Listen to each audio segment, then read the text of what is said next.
Sasakay pala kami sa cable car at parang isa na naman to sa aking pinagsisihan na ginawa dito sa Pakistan. Hindi ko nga malaman kung noon pa ba o ngayon lang talaga nagkaedad ako na naging malululain ako tas matatakutin ba sa mga ganyang heights. 1.5 per head pala ang bayad dito. Sasakay ka dyan sa cable car at saka sa may car lift. Ay hindi pala car lift.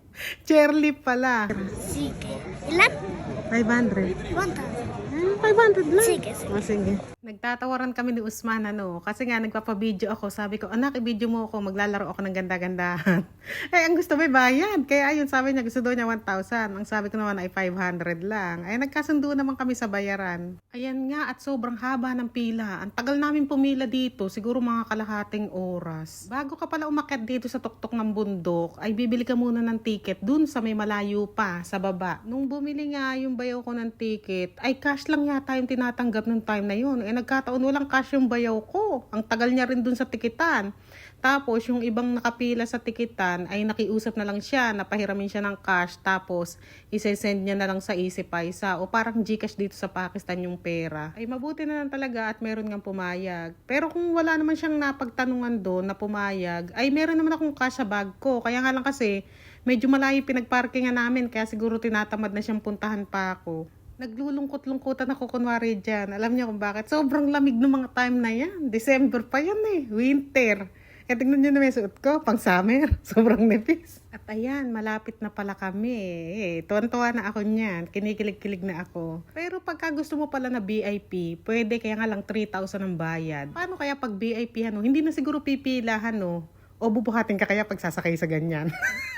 Hindi siguro, yung VIP yung hindi ka napipila. At ayan, bago pala pumasok, ay ini-scan din yung ticket dyan. Ay kami, hindi muna napapasok kasi nga ay sakto na sila. Siyempre, ganun talaga. Pagka sakto na, ay dyan muna kayo sa labas. At ayan pala, hindi na ako nakapagpa-video, nasasakay kami. Nagbibideo talaga ako, kaya nga lang napatay ko. Kasi nga, yung bayaw ko ay Babi, parang takot na takot ba na maiwan ako o masagasaan siguro. Masasagasaan talaga. Kasi hindi humihinto yung cable car. Kung mapapansin nyo, di ba, kahit sasakay yung tao, bababa, hindi siya humihinto. Parang napipil ko sa kanyang mga salita na siya nai-stress sa akin dahil inuuna ko pa yung video. Kaya pinatay ko yung video. Naku.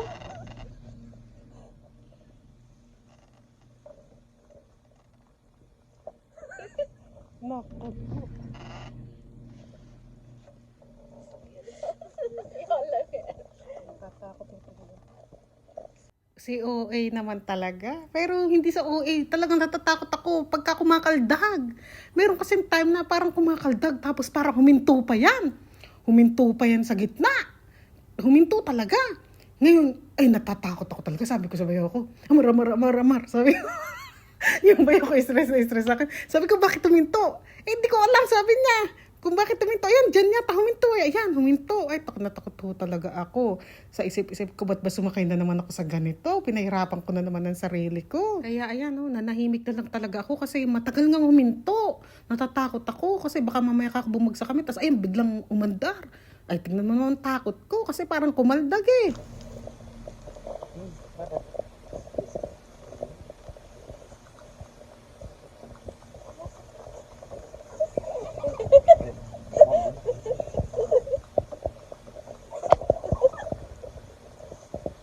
Ayan, pagbaba pala namin, dapat pipila kami sa kaliwa para sasakay kami sa chairlift. Kaya nga lang, hindi na kami sasakay sa chairlift kasi nga, hindi pwede kasi 5 kami. Dapat, 4 lang para isang bata kay Amar, isang bata sa akin. Eh, yung isa, sa niiwan, kaya hindi pwede. Kaya babalik na lang kami. Ang gusto ko nga sana, sakyan yung chairlift. Ay, pinagtatawa na naman nila ako, lalo na ng bayaw ko. Sabi niya, tignan mo nga, dito pa lang sa cable car, sabi niya. Takot na takot ka na, mag-chairlift ka pa talaga, ha? Kanina pala unang sakay namin, ang kasamahan namin, ay pamilya yun. May mga babae, dalagita. Ngayon naman, ang kasamahan namin, mag-asawa, at saka 2 lalaking binata siguro. Hindi ko alam, binata o binat na yun. Si Marian nga, sobrang lamig ng panahon ngayon. Pero tingnan nyo, nag-ice cream pa siya. Ay ganyan mga bata, kahit gaano kalamig, talaga mag-ice cream pa yan sila. Sige na.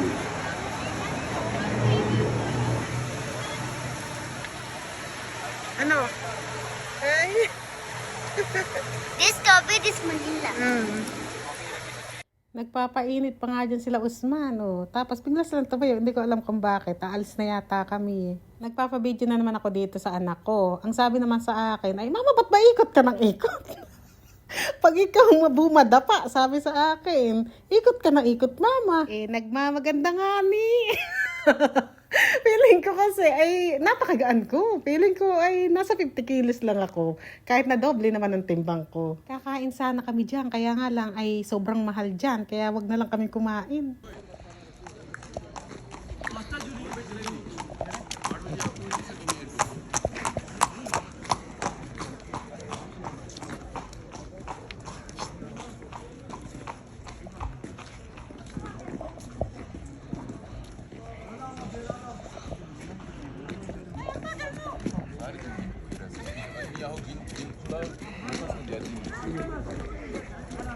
Galing na anak ko yan. Mga bigyan kitang pera na.